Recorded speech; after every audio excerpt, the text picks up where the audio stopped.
한국 방송 KBS에서 엊그제 12일에 목요일에 방송된 다큐 인사이드를 보았습니다. 아마 보신 분들 계실 겁니다.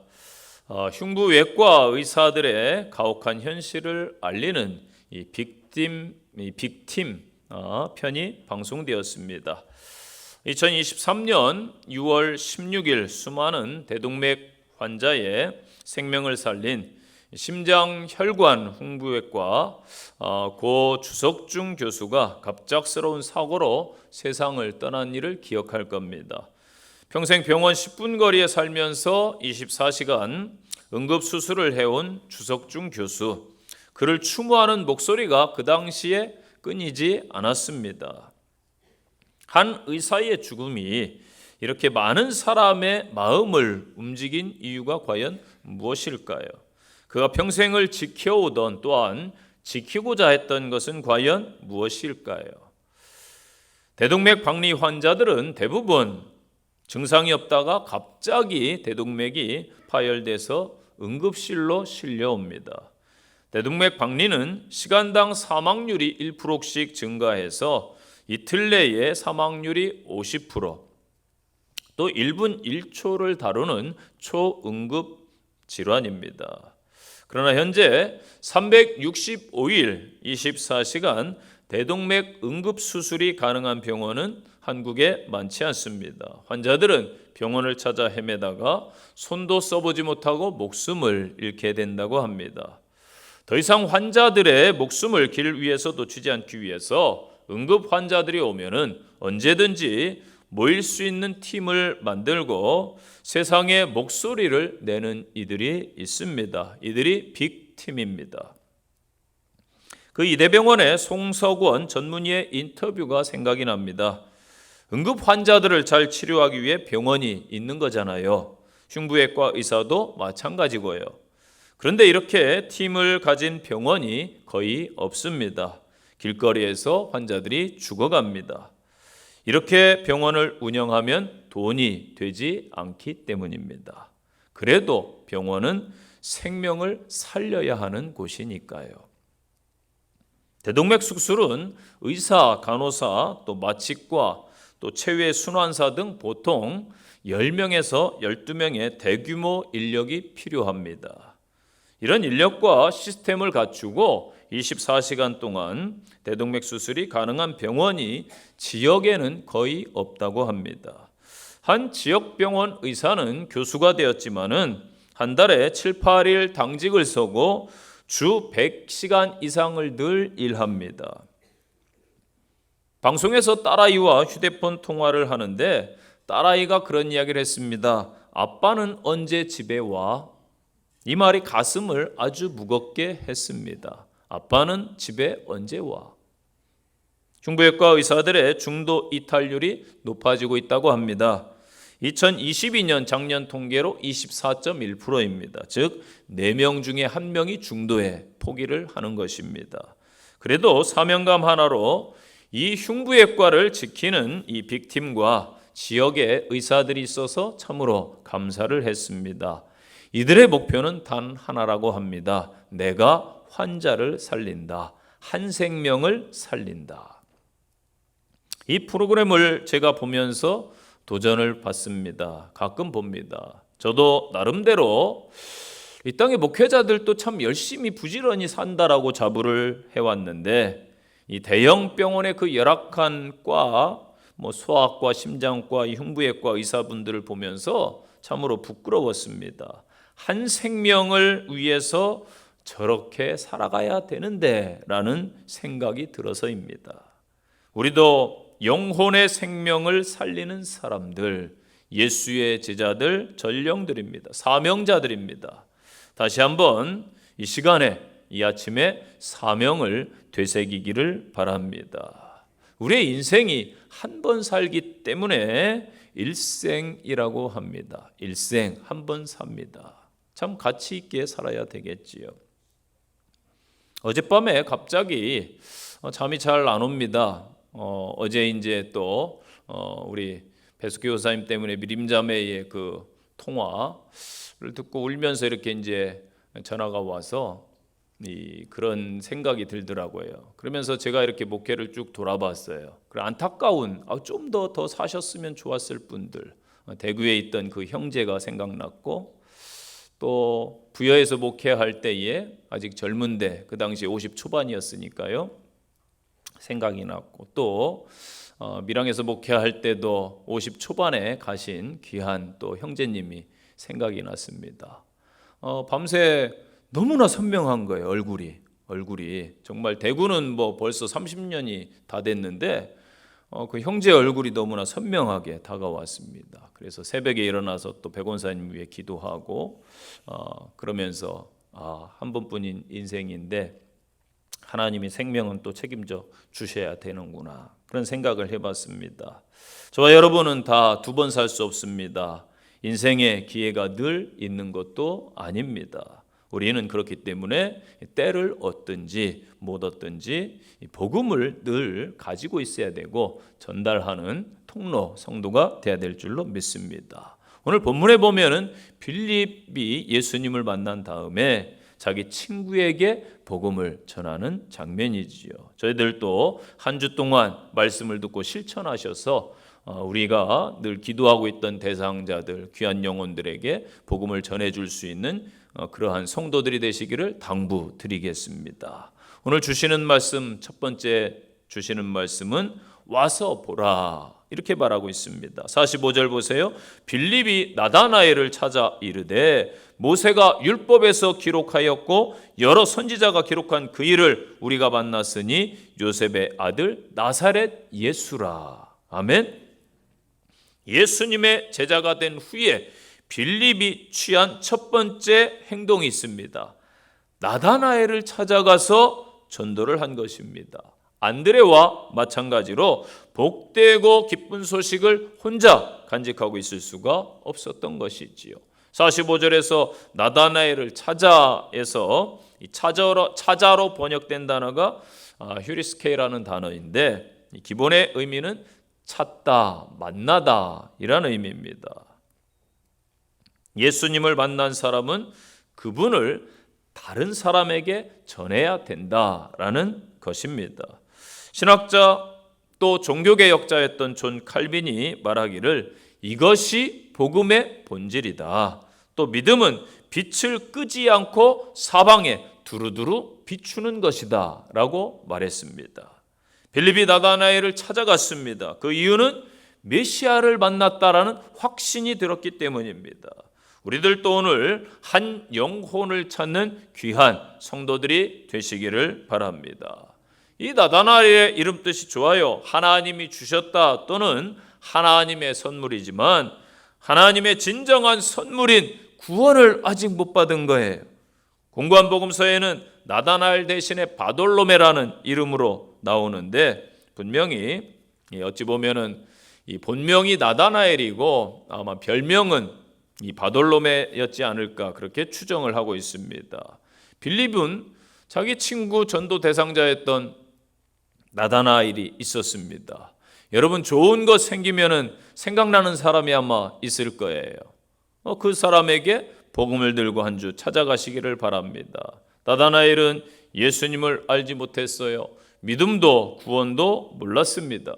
빌립은 아직도 예수님을 만나지 못한 안타까운 자기의 친구에게로 찾아간 것입니다. 빌립이 나다나엘에게 찾아가서 말합니다. 모세가 율법에 기록한 것과 여러 선지자들에 기록한 것이 나사렛 예수의 오심으로 성취가 되었다. 율법에 기록한 것은 구약 성경을 가리킵니다. 이는 나다나엘이 율법에 정통한 유대인임을 염두에 둔 설명이겠지요. 빌립은 지혜롭게 상대의 특성을 잘 판단해서 나다나엘에게 다가간 것입니다. 빌립의 증거에서 우리는 성경의 중심이 예수 그리스도라는 이 사실을 알아야 됩니다. 하나님의 아들이시면서 친히 인간의 몸을 입고 이 땅에 오신 예수님을 통해서만 하나님의 구원 계획과 목적이 실현되고 이 세계의 역사와 우리의 존재의 참모습을 발견할 수 있는 것입니다.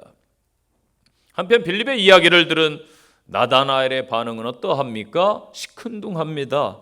여러분들이 복음을 전하면은 당연히 그래, 다음 주에 내가 너와 함께 교회 갈게, 내가 예수님 영접할게, 이런 반응은 극히 드뭅니다. 정신 차려, 내가 나중에 갈게, 지금은 시간이 없어. 그걸 믿는단 말이야? 신화야 기독교는. 이런 이야기들이 아마 나올 것입니다. 반응이 시큰둥합니다. 빌립에게 나사렛 예수에 관해 듣게 된 나다나엘은 자신의 회의적인 생각까지도 정확하게 정직하게 표현을 했습니다. 그래서 46절, 나사렛에서 무슨 선한 것이 날 수 있겠느냐. 나다나엘의 이 말은 예수를 경멸하는 인상을 주고 정통 유대인들이 나사렛에 대해 가졌던 편협된 사고를 보여주는 것이지요. 나사렛은 갈릴리 지역의 아주 한 작은 성읍입니다. 예수의 부모 요셉과 마리아의 고향이기 때문에 그나마 조금 알려졌어요. 예수님 당시 이 지역은 멸시의 의미가 담긴 뜻을 가지고 있습니다. 그래서 나사렛 사람 하면은 지역을 비하하는 그러한 말이었습니다. 나다나엘은 구약에 능통한 그러한 자였기 때문에 메시아가 유대 땅 베들레헴에서 날 것을 아마 이미 알고 있었을 것입니다. 정통 유대인들에 의해서 이방 땅으로 취급되던 갈릴리 지방 가운데서도 나사렛 출신인 예수가 자신들이 고대하던 메시아라는 사실을 그들은 도저히 받아들일 수가 없었던 것입니다. 어찌 보면 이 같은 그의 정직함은 예수님께로부터 참 이스라엘 사람이라 칭찬을 듣게 했습니다. 이처럼 예수님께서는 비록 회의와 의심의 모습일지라도 성도들이 모든 것을 솔직하게 내어놓고 당신 앞에 나오기를 원하시는 것입니다. 그러므로 우리 성도들은 우리의 있는 모습 그대로 주님 앞에 내어놓고 주님의 도우심을 구하는 귀한 성도들이 되시기를 바랍니다. 빌립은 나다나엘의 냉소적 대답에 실망하거나 더 이상 논쟁을 하지 않았습니다. 그리고 그는 간단하게 답합니다. 와서 봐라, 와서 보라. 디도서 3장 9절에 의하면은 어리석은 변론은 무익하고 헛된 것이다라고 말했습니다. 그래서 여러분들 웬만하면 이단들 만나도 결론이 안 나요. 변론할 필요가 없습니다. 빌립처럼 와 보라, 간단하지만은 명답을 합니다. 그는 경험이 논쟁보다 중요함을 안 것입니다. 예수님이 누군지 발견하려면은 그분께로 오지 않으면 안 됩니다. 그분을 만나 그분 앞에 설 때에 비로소 그분이 구주이심을 발견하고 그 발 앞에 엎드리게 되는 것입니다. 기독교에 대해서 지독히도 적대적이었던 바울 사도를 보세요. 다메섹 도상에서 예수님을 만나는 그 순간 그분 앞에 무릎을 꿇은 겁니다. 우리의 할 일은 그래서 인도하는 거예요. 하나님이 그를 만지실 것입니다. 그런데 이와 같은 사실을 너무나 잘 알기 때문에 악한 마귀는 지금도 어찌하든지 사람들이 교회로 오는 걸 막아요. 예수님께로 가는 것을 막으려고요, 여러 수단과 방법을 동원해서 계속적으로 방해를 하고 있습니다.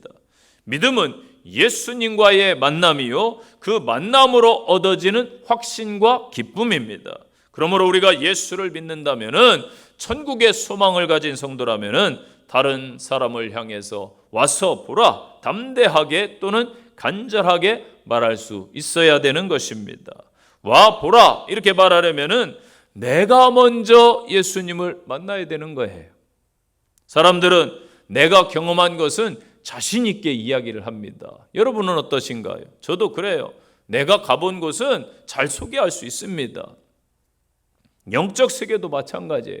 주님과의 인격적인 만남, 주님과 체험, 주님과 늘 교통하고 교제하는 사람은 예수님을 자신 있게 소개할 수 있는 것입니다. 이런 만남을 늘 가지는 성도들 되시기를 바랍니다.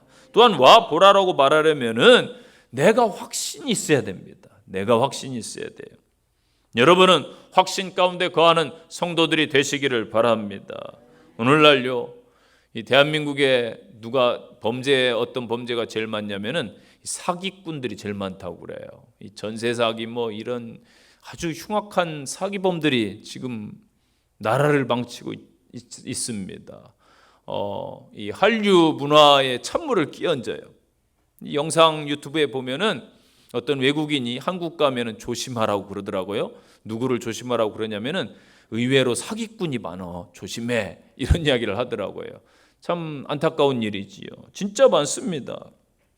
그런데 이 가짜를 파는 사기꾼들도 얼마나 확신 있게 이야기하는지 사람들이 넘어가잖아요. 그런데 진짜를 가진 성도가 확신이 없다면 누가 예수 믿겠어요, 여러분? 여러분은 천국에 대한 확신, 지옥에 대한 확신 분명히 가지는 성도들이 되시기를 바랍니다.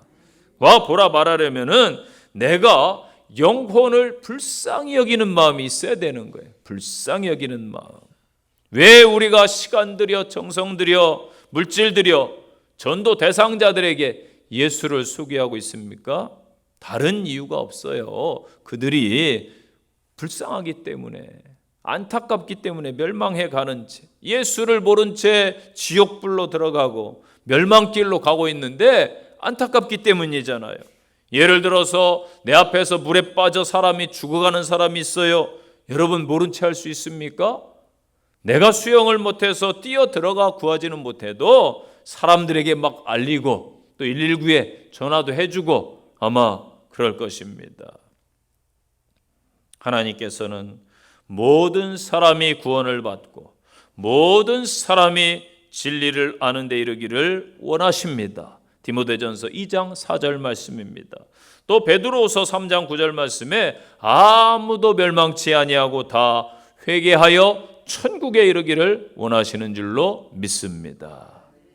두 번째 주시는 말씀, 참 이스라엘 사람이 되자, 이 말씀이에요. 47절, 그는 참 이스라엘 사람이라 그 속에 간사한 것이 없도다. 아멘. 오늘의 시대 진실한 사람이 많지 않습니다. 정직하게 깨끗하게 살면 도리어 바보 취급을 당하기도 합니다. 약간은 바보스럽지 않게 영악하게 살아야 된다라고, 그게 옳다라고 여러분은 자녀들을 가르치고 있지 않습니까? 그러나 이것은 어디까지나 세상의 평가입니다. 여러분은 천국 시민, 천국 백성이기 때문에 세상의 기준, 세상의 평가에 너무 반응하면 안 됩니다. 예수님은 다르게 말씀하시죠. 오늘 나다나엘에 대한 예수님의 평가입니다. 참 이스라엘 사람이구나. 그 속에 간사함이 없구나. 이 참으로 번역된 단어가 이 알레도스라는 단어인데, 확실하게 실제로 정말로 이스라엘 사람이군요, 이런 뜻입니다. 예수께서는 나다나엘이 참으로 이스라엘 사람임을 그의 내면 세계를 보고 증거하신 것입니다. 바울이 로마서 2장 28절에서 증거했듯이 표면적 유대인이 아니고 표면적 육신의 할례가 아닌 것입니다. 예수님은 전지전능하심으로 사람들의 속을 깊이 들여다 보십니다. 사람은 사람 속을 알 수가 없어요. 그죠? 10길 물속 알 수가 있어도 한 길도 안 되는 사람 물속을 알 수가 없다라는 속담도 있습니다. 몰라요. 평생 살았는데 아내를 모르겠다, 남편을 모르겠다, 내가 키웠는데 내 자식을 모르겠다. 저도 그렇습니다. 여로보암 나다나엘은 사람들이 겉으로 보아 알고 있는 것보다 훨씬 더 훌륭한 인품과 신앙의 소유자였을 것이다, 그렇게 추정할 수가 있습니다. 또한 간사함으로 번역된 단어가 이 돌로스라는 단어인데 올무, 속임, 거짓됨을 의미합니다. 이것은 사람들의 마음에서 나와서 사람을 더럽게 하는 요소 가운데 하나예요. 이게 마가복음 7장 22절 말씀입니다. 또 마태복음 26장 4절에서는 마귀의 속성 가운데 하나다. 또 로마서 1장 29절에서는 하나님께서 사형에 해당한다고 경고하는 죄의 여러 목록들이 있어요. 그 목록 가운데 하나가 되는 것입니다. 없도다. 이 우크 에스틴 현재 시제로 쓰였어요. 나다나엘이 계속적으로 온전한 마음을 유지했음을 말씀하고 있습니다. 그는 확실히 그 당시의 종교 지도자들과 달리 그 속에 교활함이나 거짓됨이 없었습니다. 그 당시 경건하게 하나님 나라를 기다리던 사람들이 있었는데 성경에 나오는 대로 니고데모와 아리마대 요셉이 있었습니다. 사회가 타락해서 악한 자들이 득세할지라도 어느 시대나 경건한 사람들이 존재하기 마련이지요. 지금 이 시대가 간사함이 많습니다. 거짓이 당연시되고 있지 않습니까? 악이 성행하고 비진리가 진리가 되는 세상입니다. 이러한 때에 우리 성도들이 이 땅의 교회가 주님으로부터 나다나엘과 같은 평가를 들어야 되는 것입니다. 아하, 교회 때문에 대한민국에는 소망이 있어. 기독교인들 때문에 이 대한민국은 잘 될 거야. 이 땅의 교회와 성도들이 거짓됨 없이 진실해서 하나님의 이름을 세상 가운데 높여야 되는 것입니다. 저와 여러분이 어느 곳, 어느 환경, 어느 형편에 있든지 진실되게 서셔서 하나님께 영광 돌리시기를 바랍니다. 48절 보니까 나를 어떻게 아시나이까? 나를 어떻게 아십니까? 이 뉘앙스가 어떻습니까? 나다나엘이 이 말을 예수께 한 것으로 보아서 자신 스스로 유대인으로서 떳떳하고 깨끗하게 살아왔음을 자부했던 인물임을 알 수가 있습니다. 내가 간사함이 없고 내가 정직한지는 누가 제일 잘 알아요? 바로 나 자신입니다. 내가 나를 잘 알아요. 나 스스로 떳떳하지 못하면 어떻게 여러분 전도할 것이며 어찌 예수님의 제자 성도라 칭함을 받을 수 있겠습니까? 여러분에게 묻습니다. 이 아침에 여러분은 스스로 간사함이 없는 성도이십니까? 아멘. 정직하고 올바른 삶을 사랑하고 계십니까? 아멘. 이거보다 아멘이 더 커야 돼요, 여러분. 이러니 이 땅의 성도들이 자신감이 없으니까 내가 세상 사람보다 나은 게 있나요? 이러면 안 되는 거예요. 저는 분명하게 세상 사람보다 더 정직합니다. 다른 사람보다 더 깨끗하게 살아갑니다. 저는 속이지 않습니다. 저는 예수 믿기 때문에 간사함이 없는 사람입니다. 아멘. 명확하고 분명하게 답을 줄 수 있는 저희들이 되어야 됩니다. 우리 주님은 빌립이 나다나엘을 찾아가기 전부터 이미 그를 보셨어요. 그리고 그에 대한 그분의 아심은 훨씬 오래전, 즉 창세전까지 올라가는 것입니다. 에베소서 1장 4, 5절 말씀 보세요. 곧 창세전에 그리스도 안에서 우리를 택하사 우리로 사랑 안에서 그 앞에 거룩하고 흠이 없게 하시려고. 어떻게 해요? 거룩하고 흠이 없게 하시려고 그 기쁘신 뜻대로 우리를 예정하사 예수 그리스도로 말미암아 자기의 아들들이 되게 하셨느니라. 아멘. 이게 성도예요. 창세전부터 하나님이 우리를 아시고 택하고 부르신 줄로 믿습니다. 거룩하고 흠이 없는 이 땅의 모본이 되게 하시려고. 뭐가 나무는요, 이스라엘에서 그냥 가장 흔한 나무예요.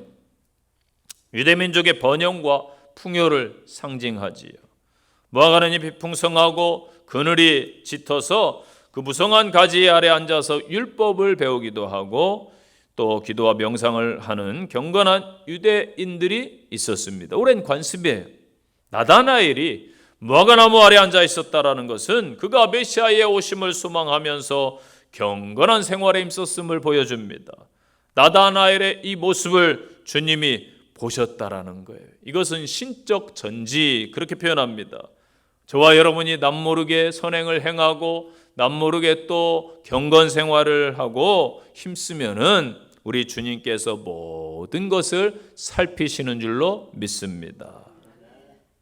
나다나엘이 가졌던 은밀한 장소, 나의 은밀한 소원이 어찌 보면 드러난 것처럼 나다나엘이 깜짝 놀라는 거예요. 아니 어떻게 나를 아시지? 그 즉시 주님을 향해서 자신의 신앙 고백이 나타납니다. 49절 보세요. 당신은 하나님의 아들이십니다. 당신은 이스라엘의 임금이십니다. 아멘. 주님이 오시기까지 이스라엘은 영적 암흑기에 놓여 있는 상태입니다. 신구약 중간기에 유대 종교 지도자들이 타락하긴 했어도 경건한 사람은 늘 있었어요. 아기 예수를 보고 감사의 찬송을 올린 시몬이라든지 84년 동안 성전을 떠나지 아니하고 메시아를 기다렸던 기도하던 안나 여선지자가 있었습니다. 나다나엘의 예수를 향한 이 인식 고백은 하나님께로부터 온 것이다. 나다나엘은 예수님을 만나는 순간 아무도 범접할 수 없는 그분의 신성에 압도된 것입니다. 여러분, 예수 그리스도를 진짜 인격적으로 만나면은 이러한 반응이 나올 수밖에 없어요. 베드로도 주여 나를 떠나소서 나는 죄인입니다. 유대인들에게 예수님이 왕이시라는 고백은 그분 앞에 온전히 복종하고 충성을 다하겠다라는 놀라운 서약입니다. 예수님은 왕이십니다. 일반적 유대인들이 기대하던 그 정치적 메시아가 아니라 성경에 약속된 구원자, 온 땅의 구원자, 만왕의 왕이신 줄로 믿으시기를 바랍니다. 성도 여러분, 오늘 우리도 이 시간 나다나엘과 같이 동일한 고백을 해야 됩니다. 예수님께서 이 땅의 왕이십니다. 이 땅의 왕은 모든 것을 할 수 있습니다. 모든 것을 다스리십니다. 내 삶을 통치하시고 내 삶을 다스려 주시옵소서. 이 땅의 모든 것을 통치하시고 다스려 주시옵소서. 아직도 예수님이 진정한 여러분의 왕이 되지 못하고 왕의 자리에 물질, 내 꿈, 내 탐욕, 세상 것이 있는 성도들은 이 시간에 회개하시기를 바랍니다. 예수가 비천한 나사렛 출신이라 하여 그가 메시아라는 사실에 대해 회의를 품고 편견을 갖고 있었지만은 예수님을 만남으로 변화되는 성도의 표본이 된 나다나엘처럼 우리도 주님을 진정한 나의 왕으로 이 시간 고백하시기를 바랍니다. 나다나엘은 예수님의 말씀을 듣고 진리를 깨달았을 때 그 즉시 입술로 시인하고 고백함으로 예수님을 바로 아는 굳건한 신앙에 선 것입니다. 시편 139편 1절부터 여호와여 주께서 나를 감찰하시고 아십니다. 주께서 나의 앉고 일어섬도 아시고 멀리서도 나의 생각을 통촉하시오며 나의 길과 눕는 것을 감찰하시며 나의 모든 행위를 익히 아시오니 여호와여 내 혀의 말을 알지 못하시는 것이 하나도 없으십니다. 아멘. 이 하나님 앞에 온전히 서는 성도가 되시기를 바랍니다. 세 번째 주시는 말씀 따라서 하실까요? 더 큰 일을 봅시다. 더 큰 일을 보자. 나다나엘이 예수님을 믿은 계기는 자신이 한 일을 예수님께서 알고 계셨기 때문입니다. 자신이 무화과 나무 아래에 있었는데 이미 예수님은 다 알고 계세요. 깜짝 놀랐어요. 그런데 예수님이 말씀하세요. 만나셔서 50절에서 이보다 더 큰 일을 보여주겠다. 아멘. 이 더 큰 일로 번역된 메이저라는 단어인데 오늘 본문에서는 복수 형태로 되어 있어요. 그러니까 더 큰 일들, 단회적 사건이 아니에요. 수많은 일들, 더 위대한 일들입니다.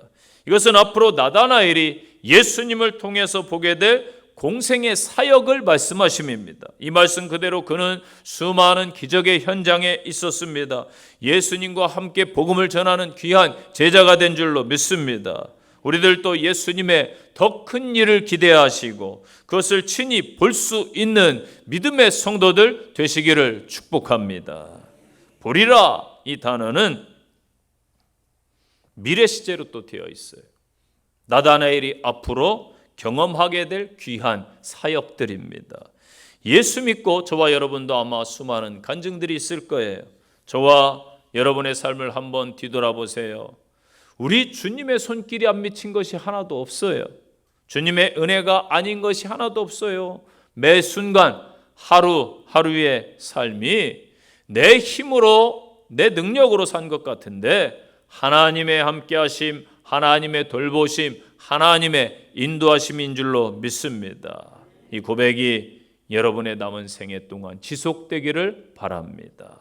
더 큰 일은 예수의 제자가 되어 예수님의 기적을 보는 것입니다. 더 큰 일은 예수님의 사역을 함께 감당하는 것인 줄로 믿습니다. 더 큰 일은 예수님의 십자가 사건과 부활을 보고 그것을 증거하는 증인이 되는 것입니다. 예수 그리스도의 참된 제자가 되는 것인 줄로 믿습니다. 51절 말씀 보세요. 하늘이 열리고, 예수님과 관련해서 하늘이 열린 사건이 있지요. 요단강에서 사역을 하기 전에 침례를 요한에게 받으실 때에 하늘문이 열렸어요. 변화산에 계실 때에 또 승천하실 때에 역시 하늘의 문이 열렸습니다. 초대교회 스데반 집사도요, 순교 직전에 하늘의 문이 열립니다. 예수님께서 하나님 보좌 우편에 서신 것을 영광스럽게 바라보았습니다.